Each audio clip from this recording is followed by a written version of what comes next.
De retour sur le plateau de la Tranche Info, place maintenant au focus, un débrief sur l'actualité locale. Et ce soir, nous ferons un focus sur les écoles religieuses et une en particulier, à savoir le lycée de la Persévérance. Et pour en parler avec moi ce soir, nous avons Thierry Plumin qui est enseignant dans cet établissement. Il est en compagnie d'Eva et Ménerville, qui est la plus jeune lauréate de l'Académie Guadeloupe à 15 ans. Waouh, franchement, chapeau, félicitations. Merci. Tu vas nous expliquer comment c'est possible, hein, comment tu as fait ça. Et elle est en compagnie de Nolan Fézin, qui est récompensé pour l'excellence, lui, de ses résultats. Bonsoir. Bonsoir. Alors, avant d'en venir à vos excellents résultats à proprement parler, d'ailleurs, félicitations à vous deux. On voit qu'il y a des petites coupes qui sont présentes là. Ça fait très plaisir de voir que vous avez reçu vos prix. On va parler de votre établissement, donc la Persévérance, qui est un établissement d'enseignement à caractère religieux. Et on va laisser Monsieur Plumin présenter ce type d'établissement, justement. Le lycée La Persévérance, c'est un établissement déjà sous contrat. Ce qui signifie que on ne fait pas de programme à part, c'est le programme national qui est suivi par nos élèves. C'est juste le cadre qui est posé autour qui change. Donc, qu'est-ce qui change dans ce cadre-là ? Déjà, c'est un cadre religieux, il y a un enseignement religieux qui est dispensé, c'est vrai. Et une attention particulière est mise sur chacun de nos élèves. Après, dans chaque établissement, on dira que c'est partout pareil. Il me semble. Ben oui. Ceci dit, je crois qu'ils sont vraiment, vraiment accompagnés tout au long de l'année dans les différentes difficultés qu'ils peuvent rencontrer. On va se tourner vers Eva. Alors Eva, l'accompagnement en école religieuse, c'est comment ? C'est trop d'accompagnement, pas assez, ou ça va ? Il n'y a jamais trop d'accompagnement. Oui, on est très bien accompagné par nos professeurs. En effet, Monsieur Plumin, qui est un de nos professeurs, lui-même. Par rapport à une école publique, je ne saurais pas vraiment dire, puisque j'ai toujours été dans cette école privée. Il faudrait demander plus à Nolan. Mais je peux dire que cet accompagnement-là, il est très... il a permis d'avoir les résultats que j'ai aujourd'hui ici, de ma réussite. Donc c'est vraiment à cause de ce suivi-là, voilà, le fait que tes professeurs soient derrière toi. Voilà, les professeurs sont très présents, très attentifs. Oui, donc c'est un plus en fait. Donc le cadre, en tout cas, le cadre te plaît. Oui, le cadre me plaît. Ok. Et toi, Nolan ? Apparemment, tu passes du privé, tu passes du public au privé. Tu regrettes ou tout va bien ? Non, je regrette pas vraiment. Non, je ne regrette pas en fait. Il allait dire pas vraiment. Il allait dire pas vraiment. Attention. Non, je ne regrette pas. C'est-à-dire que depuis la troisième, du coup, après la troisième, justement, je suis arrivé à la Persévérance. Sauf que le suivi, en fait, du fait que l'établissement soit plutôt restreint, c'est-à-dire qu'en fait, tout le monde connaît tout le monde. C'est-à-dire que, comme Eva a dit, c'est-à-dire qu'elle est là depuis longtemps. Ça veut dire que les professeurs qu'elle a, ce sont des professeurs, bien souvent, qu'elle a vus pendant des années. Ce sont des gens qu'elle connaît. Si elle a besoin de soutien, et même moi qui suis arrivé il y a 3 ans, si j'ai besoin de soutien, si j'ai une question à poser, je n'ai pas peur, en fait, de la poser à n'importe quel adulte que je pourrais trouver, justement, dans cet établissement. Puisque... le cadre qui est, justement, comme je dis, restreint et tout le monde peut parler avec tout le monde et c'est justement la force, je pense, de... Donc tu trouves que c'est une des différences avec le privé, le public, c'est-à-dire que on est nombreux effectivement dans l'établissement. On est noyé dans la masse en fait. Dans le public, on est une classe et c'est tout. C'est-à-dire qu'il y a une classe et c'est cette classe. Il n'y a pas Nolan, Eva, etc. Les individualités ne sont pas prises en compte. Exactement, voilà. D'accord. Et tu sentais donc une meilleure prise en charge des élèves en arrivant dans le privé. Oui. Et l'enseignement religieux dans tout ça. L'enseignement religieux... Parce que dans le privé, dans le public, tu n'avais pas ça. Non, mais l'enseignement religieux, en fait, on le voit pas vraiment comme une matière. C'est-à-dire que, oui, c'est sur un emploi du temps et j'ai envie de dire, il faut y aller. C'est obligatoire ou pas ? C'est obligatoire, il faut se présenter.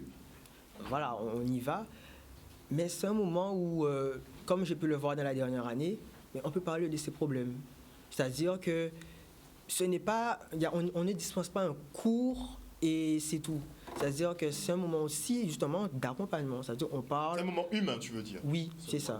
C'est ça, voilà, un moment d'échange. On parle avec le professeur, que justement, elle peut intercéder avec nous, elle peut...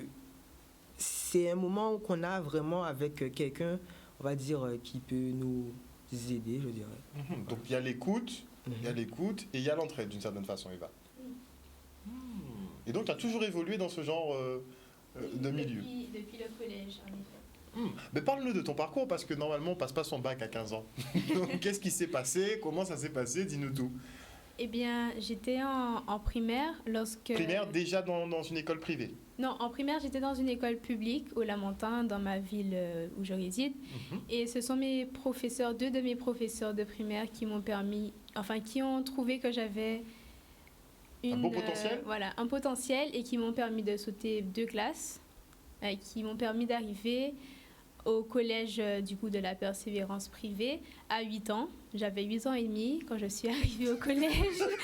Voilà. Ça doit être sympa. C'est spécial. Monsieur Blumet, C'est spécial. comment ça s'est passé l'intégration en voyant... Je pense que quand tu arrives en 6e, je crois qu'il n'était pas là. Oui, il n'était pas encore là. Ah d'accord.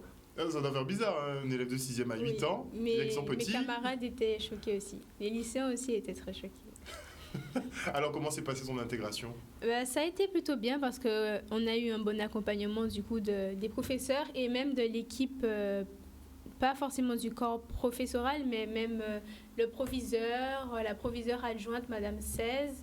Elle a été ma professeure principale aussi, elle m'a très bien accompagnée depuis la 6e, 5e. Elle a été ma professeure aussi elle-même parce qu'elle est professeure aussi.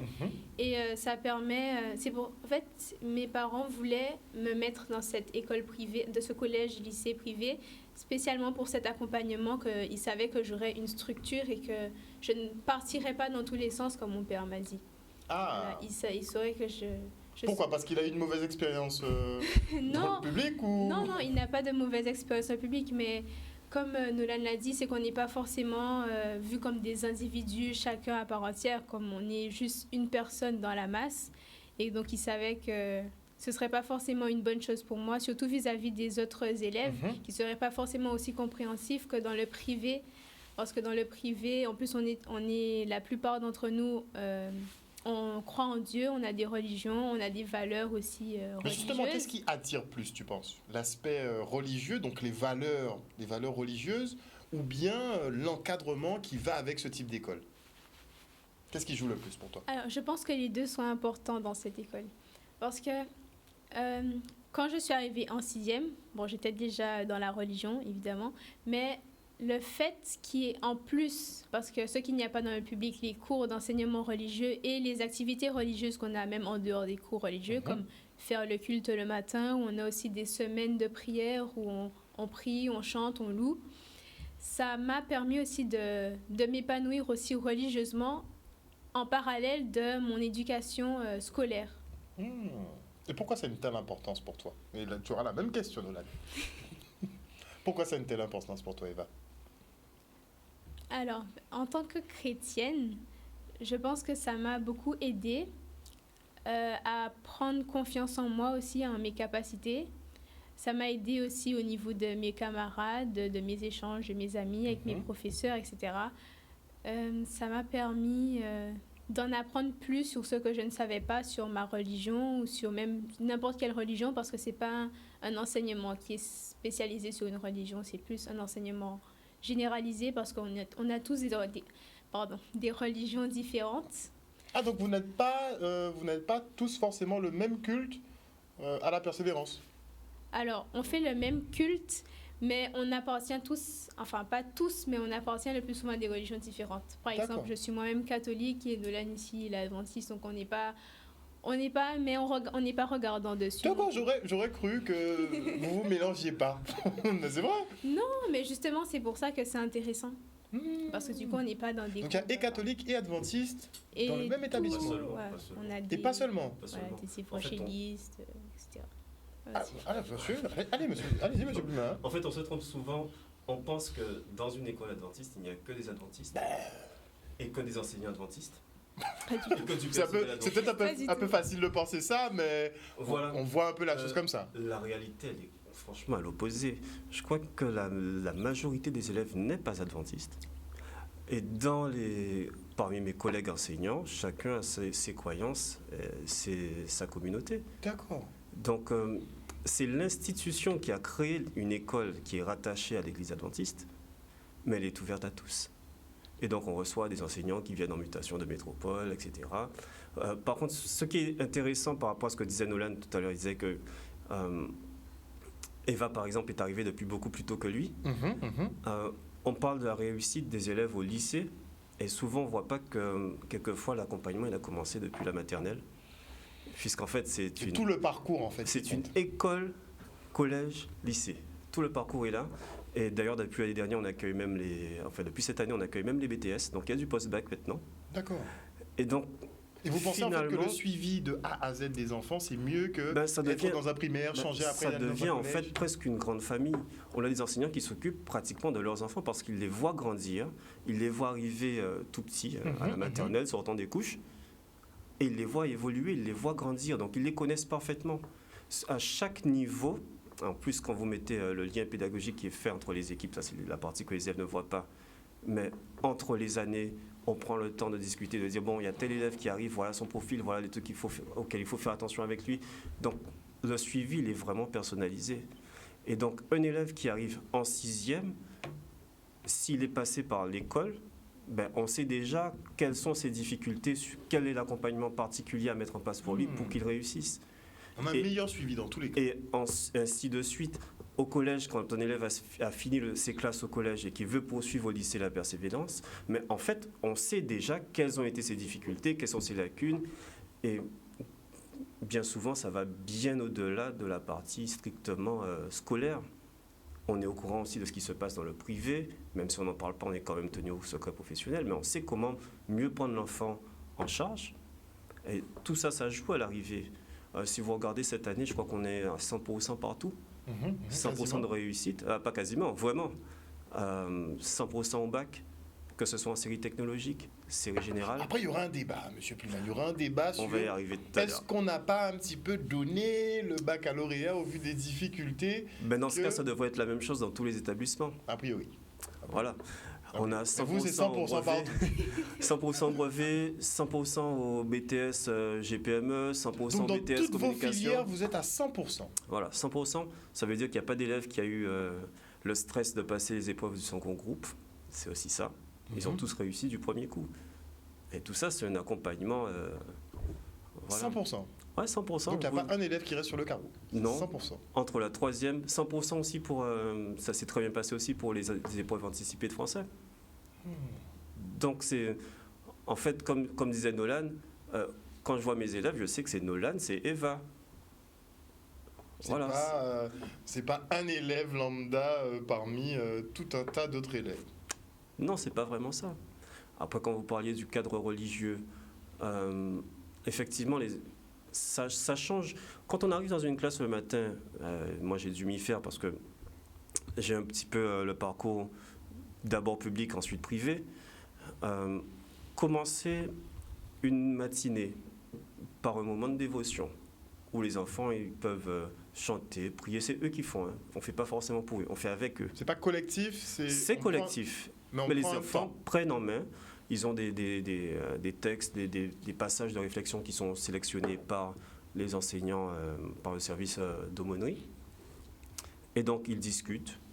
Mais on a ce temps de réflexion avant de commencer la journée. Donc, on ne prend pas en compte que la dimension purement scolaire, mais aussi la dimension spirituelle de l'élève qui est prise en compte. Donc, on peut encore parler d'autres choses. Et moi, je vois les retours sur le scolaire, de ce qu'ils ont fait dans le religieux. Et va vous a parlé des activités religieuses, même en dehors des cours. Oui. Par exemple, ils ont des moments, ils appellent ça des semaines de prière. Donc, des retraites spirituelles un peu, non? Non, retraite, c'est encore autre chose. D'accord. Ça veut dire qu'on part de l'établissement. Là, on est sur site. D'accord. Ils font venir un invité. Donc, généralement, quelqu'un qui est théologien, qui est vraiment calé dans sa matière, et qui va discuter avec eux de plusieurs sujets. Mais autour de l'intervention de l'invité, il y a tout un programme de chants, de poèmes, d'interventions, de sketchs, etc. Et ça veut dire que très rapidement, on laisse les enfants dans le fait de s'exprimer en public. Et quand on parle de la nouvelle épreuve du grand oral, ben, la plupart des élèves qui s'investissent dans ces moments-là, ils ont déjà une aisance pour s'exprimer à l'oral. Ils prennent déjà la parole en public et ça devient une habitude. C'est une habitude. Et quand on sait qu'ils l'ont fait depuis le primaire, ben, logiquement, ça donne des gens qui sont habitués à s'exprimer en public. Ça ne veut pas dire qu'ils ont moins peur que les autres, quoique, oui, le stress devient moindre quand on a l'habitude de se présenter en public. Il y a certaines facilités qu'on déclenche. On voit la façon dont on peut être mort de peur. Plateau, hein. On peut être mort de peur, mais on a l'habitude de le faire, donc on apprend à dominer cela. D'accord. Et donc ça va nettement aider dans les épreuves qui vont suivre. Là, ils vont rentrer à l'université, ils devront passer des oraux, ils devront se défendre lors de questions. Vous n'avez pas peur justement de ce pas qu'ils doivent sauter, puisqu'ils ont toujours été encadrés. Enfin, pour Eva, par exemple, depuis toute petite, elle est encadrée. Là, tu vas te retrouver dans la fosse au lion, parce que l'université, c'est l'anarchie. En fait, c'est le principe de l'éducation. C'est ça le principe de l'éducation. C'est fournir les armes pour qu'à un moment donné, l'enfant puisse faire ce qu'il veut. Est-ce que vous n'êtes pas surprotégé? Je les laisse répondre. Oui. Vous deux, hein, Nolan, tu peux répondre. Hein. Est-ce que tu ne te sens pas surprotégé? Je ne sais pas vraiment qu'est-ce que vous voyez par surprotégé. Je vois juste en fait que, je ne vais pas dire que j'ai un soutien. Hein.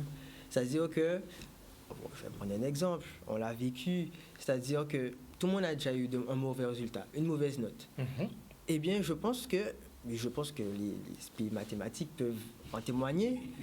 Il y a un mauvais résultat, on ne va pas le passer et dire « Ok, tu as une mauvaise note, on passe au chapitre suivant ».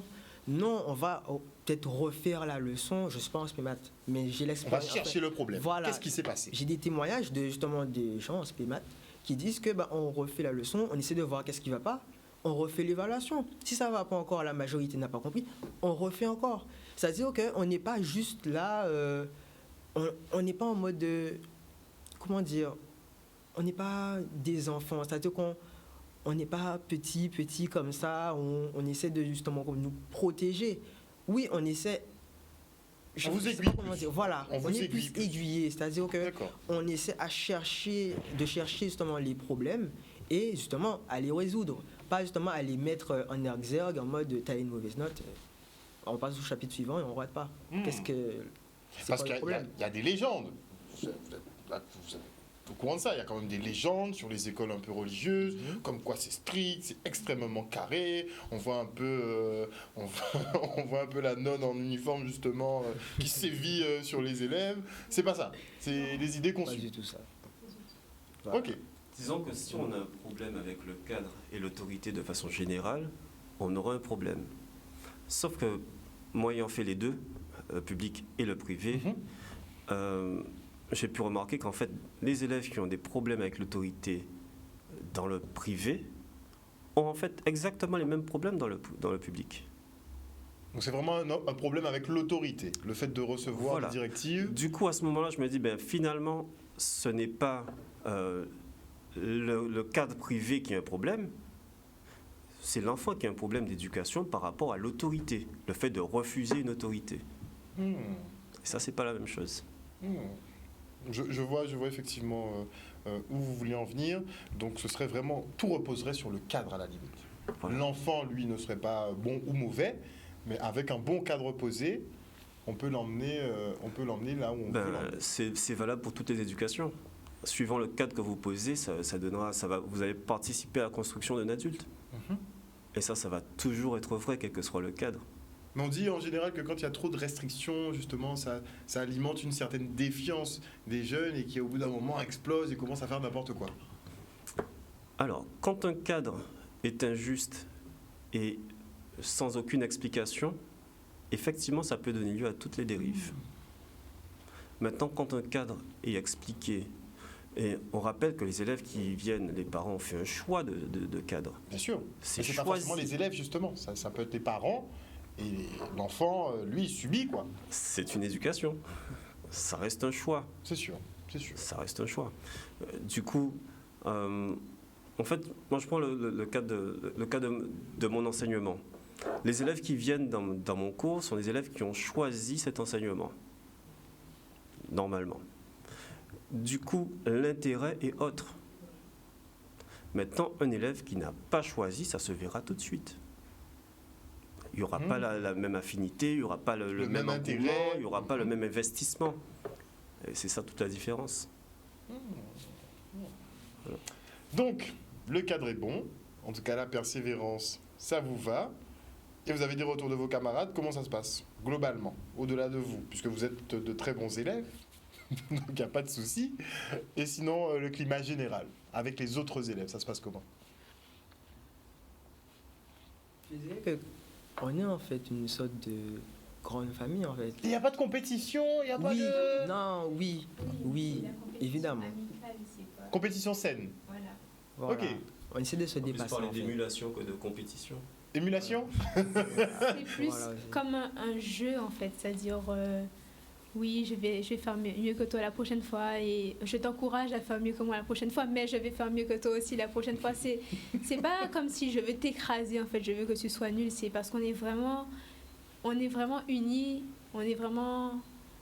Bon après, c'est pas... Comment dire?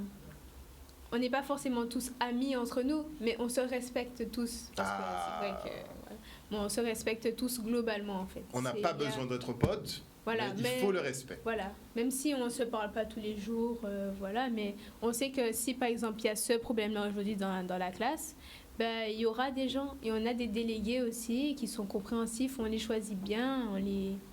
Tu étais délégué? Ils sont là, hein? Tu étais délégué? Non, jamais. Tu J'ai t'es pas jamais présenté? été déléguée. Non, Pourquoi? Parce que tu es la plus petite, c'est pour ça? j'ai jamais été élue. Ça peut arriver de ne pas faire Non, l'unanimité mais dans non, Lyon. Non, mais j'ai pas spécialement non plus aspiré à être déléguée non plus, c'est pour ça. Et toi, Nolan, diriger la classe, non? Non, j'aime pas diriger, en fait. Pas diriger. C'est-à-dire que j'aime bien être là Aider. dans leurs décisions. Si ils ont besoin de conseils, un truc comme ça, j'aime bien. Ils viennent, enfin, parfois me voir une fois comme ça. C'est des gens que je connais très bien d'ailleurs. Mais non. Délégué, non. Non, ça me ceci plaît dit, pas. dans le rôle de délégué, c'est vrai que c'est assez spécial parce qu'on a l'ancienne image du chef de classe et en fait c'est plus du tout ça maintenant. C'est plus le représentant de la classe. Autrement dit, il n'a pas d'avis propre. Il est là juste pour se faire le porte-parole. En fait, c'est le lien entre l'équipe et les élèves. Donc s'il y a des soucis dans la classe, lui, il fait remonter. Il fait juste remonter et il fait redescendre. D'accord. Donc c'est plus le même rôle. Là. Du coup, c'est plus le rôle voilà, honorifique, etc. Bien sûr, c'est toujours un honneur de représenter, etc. Et ceci dit, c'est aussi la formation du citoyen. Prendre part à des élections, puisque ce sont de vraies élections qui sont organisées, ils doivent faire leur campagne électorale, etc. La campagne électorale. Oui, si, il y a tout ça là-dedans. C'est pas juste un vote, on écrit sur un papier, boum. Ah non, ils doivent faire leur campagne, essayer de convaincre, essayer de... Voilà, il y a un petit peu de tout, quoi. Oui. Il y a vraiment un petit peu de tout. Ok. C'est vraiment la préparation au monde citoyen. C'est vrai que quand on parle d'école religieuse, on reste collé au mot religieux et on ne voit pas qu'en fait c'est l'institution qui a créé une école qui met en fait en place un parcours de construction d'adultes. Et ça n'a plus rien à voir. Mais est-ce que l'aspect religieux était nécessaire pour la construction de l'adulte? C'est peut-être, ça favorise peut-être. Est-ce que c'est disons nécessaire? qu'à la base, ceux qui ont créé cette... comment on va dire ça? Ceux qui ont pensé cette institution, en fait, c'est parce qu'ils avaient une vision particulière de l'éducation. C'est surtout ça. Et qu'ils trouvaient que le cadre posé dans le cadre d'un enseignement public n'était pas le meilleur pour les enfants. Et on peut trouver, c'est pas que l'école adventiste, vous allez trouver aussi l'enseignement catholique dont on ne parle pas ce soir. C'est aussi la même réflexion, c'est de se dire, bon, ouais, mais nous, en tant qu'entité religieuse, on a une certaine vision de l'éducation et on aurait aimé offrir ça aux enfants. Donc, on va mettre en place le cadre. Alors, si au début, ce sont effectivement des religieux qui ont créé et qui ont fait et qui ont mis en place... C'est assez ouvert depuis. Depuis, ça n'a plus rien à voir, puisqu'on passe sous contrat, les enseignants sont recrutés et payés par l'État. Ce sont de vrais enseignants qui ont passé les mêmes concours que ceux de l'enseignement public. D'ailleurs, on a des enseignants du public qui vont vers le privé, qui demandent leur détachement dans le privé. Il y a un peu de tout. Enfin, quand je dis de tout, on a des enseignants compétents qui simplement veulent garder ce cadre-là. Et en même temps, on parle des parents qui ont choisi le cadre religieux pour les enfants. Il faut aussi savoir que les enseignants qui enseignent dans le cadre d'écoles religieuses ont aussi fait ce choix, puisqu'ils auraient très bien pu passer le concours d'enseignement pour être dans le public. C'est clair. C'est clair. Voilà. On a des enseignants contractuels. Si on fait le choix d'être contractuel dans un enseignement privé, c'est peut-être parce qu'on y adhère et qu'on aime ce cadre-là. Dans tous les cas. Ben Alors, oui. Daryl Pézeron nous a rejoint sur le plateau, un des membres de notre association WeBadge. Donc, ce sont des experts en numérique informatique. Il évolue justement à l'université des Antilles. Alors, ta vision un peu sur les écoles religieuses, parce qu'ils sont donc tous deux du lycée de la Persévérance. Bon, ils ont obtenu d'excellents résultats, donc ils sortent tout juste d'une remise de prix. Mais c'est quoi ta vision, toi, des écoles privées enseignement religieux?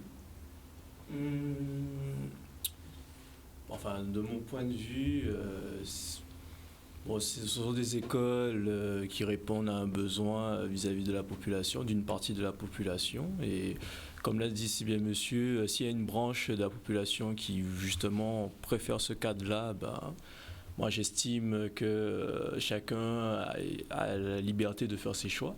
Après, derrière ça, moi je me dis que les écoles publiques comme les écoles privées, j'estime qu'il devrait y avoir à peu près, on va dire, le même pied d'égalité. Or, malheureusement, dans les écoles privées, que ce soit religieuses ou non, pas du tout, il y a beaucoup plus de mise à disposition pour pouvoir mieux encadrer les élèves. Et c'est la seule chose que je trouve regrettable dans notre système.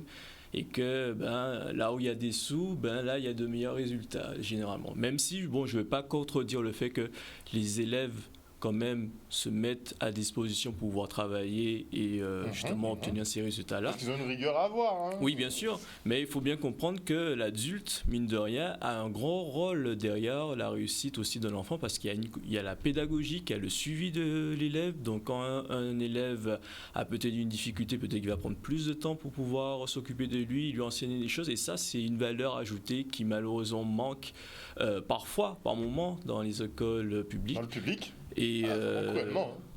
Parce que dis... si on doit être honnête, Daryl, oui. Quels sont les meilleurs établissements en termes d'apprentissage de pédagogie? En Le public ou le privé? En Guadeloupe, là où je suis content, le lycée Jardin d'Essai est dans le public et eux, ils ont de très bons résultats. Mais en tout cas, par exemple, je prends le cas de ma famille. Beaucoup de mes cousins qui sont revenus en Guadeloupe ont mis leurs enfants dans le privé, parce qu'ils estiment qu'il y a de meilleurs résultats là-bas.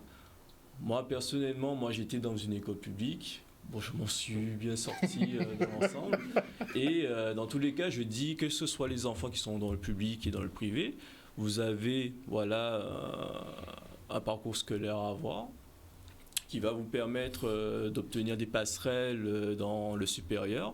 Et ce sera à vous, justement, que ce soit religieux ou non, de tracer le chemin que vous voulez obtenir, en fait. Donc voilà. Moi, j'aimerais bien revenir sur ce que monsieur vient de dire. Effectivement, quand l'encadrement est meilleur, quand les moyens sont mis, les résultats sont meilleurs. Et ça, c'est un fait que personne ne peut démontrer. Personne ne peut démentir, contester, plutôt. Personne ne peut contester ce fait qui est établi. Il y a quelques années, dans l'enseignement public, il y a une expérience qui a été menée. Ça s'appelait le réseau Ambition Réussite. Et un mot à peine voilé, ça visait à démontrer qu'il n'y a pas adéquation entre les moyens et les résultats. D'accord ? Et donc, ça fait quelques années, c'était sous le gouvernement de M. Sarkozy à l'époque. Et donc, ça visait à faire quoi ? Sélectionner quelques établissements et leur donner le maximum de moyens. Le faire sur 4 ans et ensuite faire un bilan. Mhm.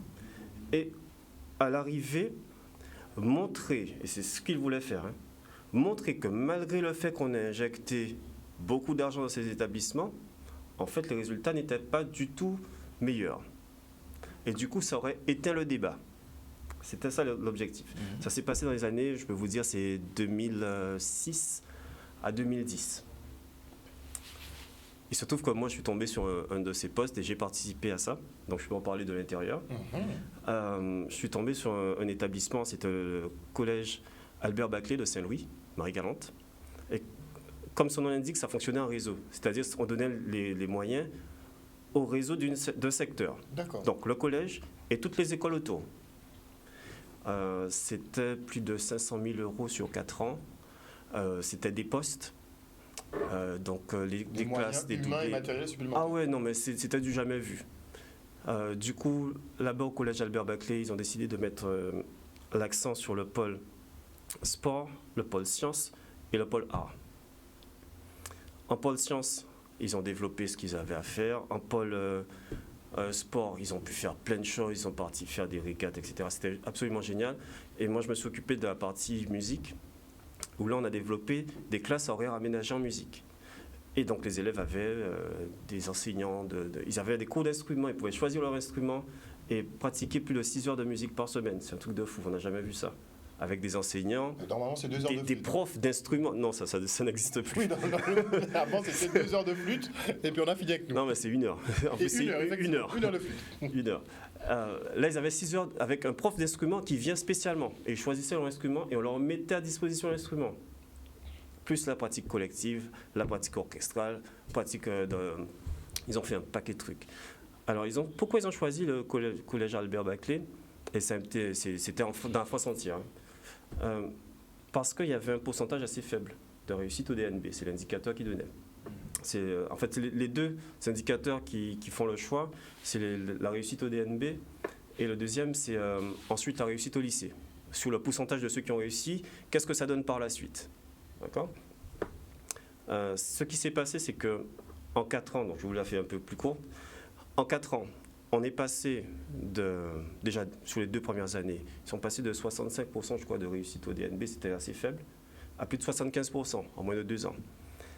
Et la classe qui a fait la remontée depuis la 6e jusqu'à la 3e, ils s'en sont sortis à plus de 98% de réussite. Il y a eu un seul élève qui a échoué, c'est un élève qui posait problème depuis le départ. On savait que c'était un élève en grande difficulté. Et du coup, on a fait les remontées, on a fait les bilans, parce que l'objectif de ce truc-là, et c'est ce qui avait été dit dans les textes, c'était de dire que si c'est prouvé qu'effectivement, quand on met les moyens à disposition, les élèves réussissent mieux, ce dispositif serait étendu à toute la France. Logique. C'est ce qui avait été dit dans les textes. Ce qui s'est passé dans la réalité, on a fait les bilans. On nous a dit que ça allait être reconduit. Donc on a fait l'année 2005, 2006, 2007, 2008, 2009, les 4 années. On finit l'année scolaire 2009-2010, donc à la rentrée 2010, on nous dit effectivement, le bilan est concluant, donc comme ça avait été annoncé, ça sera reconduit. On commence l'année 2010 et en décembre, on nous dit c'est fini. Et ça a été enterré comme ça. On n'en a plus jamais parlé, ni dans les médias, ni dans les textes, ni rien du tout. Il y avait présidentiel à ce moment-là, je sais pas. Tous les crédits ont été coupés, toutes les lignes budgétaires ont été effacées. On a demandé aux élèves qui avaient leurs instruments de rendre les instruments, Évidemment. etc. Et c'était voilà. fini. C'est Voilà. comme ça que ça a été enterré. Donc, ce que monsieur disait, c'est effectivement ça. Quand les moyens sont mis, effectivement, les élèves réussissent. Quand il y a un encadrement qui est mis, oui, il y a un meilleur taux de réussite. Alors, c'est vrai, monsieur est passé par le public. Il a réussi, mais c'est valable partout. Il y aura toujours des élèves qui vont réussir. Dans tous les cas. Par contre, il y en a plein qui ne pourront pas réussir faute d'encadrement suffisant. Ou atteindre leur plein potentiel. Parce Tout qu'on simplement. voit comme D'ailleurs, 20, réussir, 15 ça ne ans, veut pas dire réussir, ça veut pas dire avoir de bonnes notes. C'est pas ça. Hein. C'est juste une passerelle, Voilà. Et comme je le disais à Nolan quand il est arrivé, je lui ai dit ça commence. c'est ça. C'est le début. Et c'est là. C'est la porte d'entrée. Exactement, et de là, des études supérieures jusqu'au monde professionnel, c'est là où l'enfant comprend, enfin l'enfant, là c'est plus un enfant, c'est un adulte, voilà, va vraiment comprendre un peu sa capacité d'adaptation dans le milieu, etc. Et va aboutir justement soit à son épanouissement personnel, mais aussi l'épanouissement que ce soit dans ce qu'il va réaliser dans son milieu et pour la société, tout simplement. Donc il faudrait que, à terme, les écoles publiques s'inspirent donc des modèles privés, mettent les moyens. Là, après, ça se fera pas. Après, on est dans la partie coupe de poste. Non mais faut parler non clairement. mais c'est vrai. Clairement. Après, là c'est utopique ce que je dis. Comme je l'ai dit tout à l'heure, il y a des écoles publiques qui réussissent parfaitement, comme qui ont de bons résultats. Comme j'ai pris l'exemple de lycée Jardin d'Essai. Si on part sur le lycée Jardin d'Essai, justement, Oui. Ce que tout le monde relève et les élèves qui y vont, c'est que le cadre est assez strict. Oui. Et aussi parce que c'est un petit lycée. Et c'est un petit lycée. Donc ils arrivent à mieux encadrer effectivement il y a un meilleur encadrement, c'est sûr. les élèves. Et du fait que comme tout le monde se connaît assez rapidement dans le lycée, Il y a une proximité. Donc c'est important, la proximité à Bien l'école, sûr. c'est quelque chose d'important. Au-delà des moyens, il faudrait de la proximité à l'école. Bien sûr. Et je vais même plus loin, au-delà de la proximité. Pour que vraiment la proximité ait son effet dans le suivi, il faut une certaine stabilité des équipes. D'ailleurs, j'allais même te donner l'exemple. Tu vois, le lycée agricole, mine de rien, on parle souvent que c'est un lycée de la seconde chance, mais en tout cas, ils ont beaucoup d'élèves. Pas du tout. Non, mais ça Je reproche kiffe. malheureusement. Et pourtant, ils Ça ont arrive. d'excellents résultats. Bien sûr. Justement, C'est par vrai. exemple, au bac, ils ont eu 100% de réussite. Ils ont de très bons taux de réussite chaque année. Et voilà, quoi. Mhm. Donc, et effectivement, ils ont toujours, c'est le même cadre que Jardin d'Essai, c'est un petit lycée, donc tout le monde se connaît, il y a un meilleur encadrement, il n'y a pas cet effet un peu industriel de masse et tout. C'est ce qui que fait disait Nolan. Voilà. Ce qu'il disait avant. Non mais c'est vrai, C'est ce qu'il disait. Donc voilà quoi. Et, Donc il faut qu'on fasse des établissements à taille humaine, finalement. Ça sert à rien de faire des établissements de 2000, 3000 Oui, mais élèves. là, on touche un sujet très sensible. On parle de sous. Oui, et Qui dit faire un lycée à taille humaine veut dire qu'on remet des équipes d'enseignants, on remet des équipes administratives. En fait, on donne des sous on là. donne des moyens et... Voilà, et c'est pas le but recherché. Pour l'instant, on essaie de concentrer, de réduire. C'est vrai, c'est vrai. Là, en ce moment, on a des listes d'attente au collège. Et, Combien de personnes sont en attente? Oula, beaucoup. De quoi faire encore 2 ou 3 classes Si par tu- niveau. Sauf que il Deux ou faudrait trois que, par le, niveau. il faudrait que le rectorat accepte d'ouvrir les classes. Et c'est Mais on est combien? dans une logique de fermeture en ce moment, il faut parler clairement. On est dans une logique de Mais suppression pourquoi de postes. vous subissez aussi... Ce sont des postes sous contrat. Puisque effectivement... On est sous revient contrat, toujours- c'est des enseignants,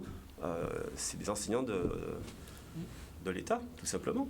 On est payé par le même trésor public. Dans tous les cas. Dans tous les Eh oui. cas. il faudrait qu'on s'amuse à regarder la base de données du rectorat quand tu vois le nombre d'élèves qui disparaît dans l'éducation nationale parce qu'ils n'ont pas eu leur bac et tout, et t'entends que, enfin tu lis plutôt qu'il y a à peu près une moyenne de 600 élèves en Guadeloupe qui disparaissent comme ça dans les inscriptions. Tu te dis, mais ils sont passés où ces enfants? Comment c'est possible déjà? Comment est-ce possible et tout?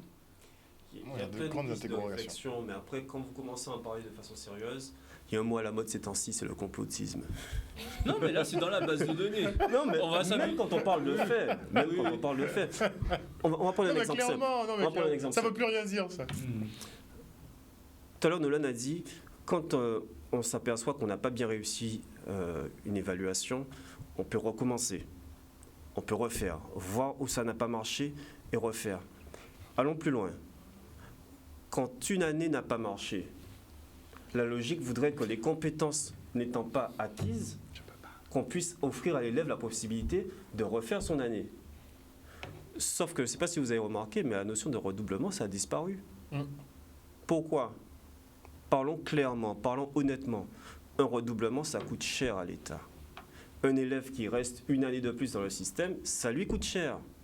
Donc on va être dans la logique de, allez, on pousse, sous différents prétextes qui sont toujours très beaux. Quand vous lisez les textes, c'est tellement beau, c'est tellement bien dit. Non, il ne faut pas mettre un élève en échec. Ça pourrait froisser son moi profond, etc. C'est écrit, oui. J'aime bien, on parle au nom Oui, de... oui, oui. Enfin bon.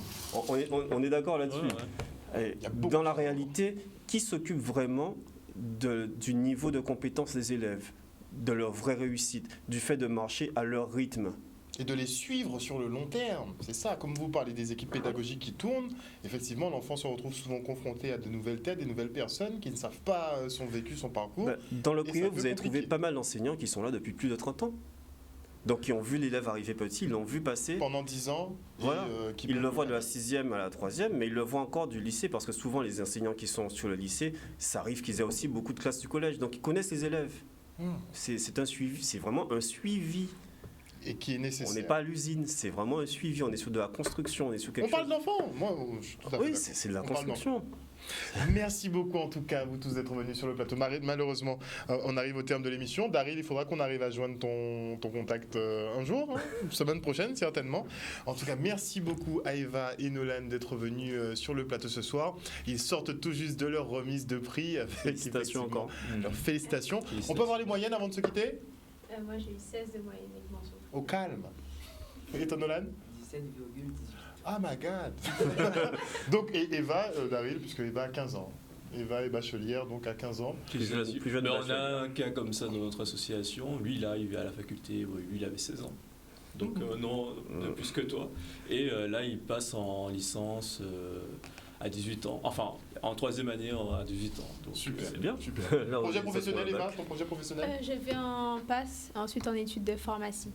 Études de pharmacie? Pharmacie pour faire de la recherche pharmaceutique. Recherche? Oui.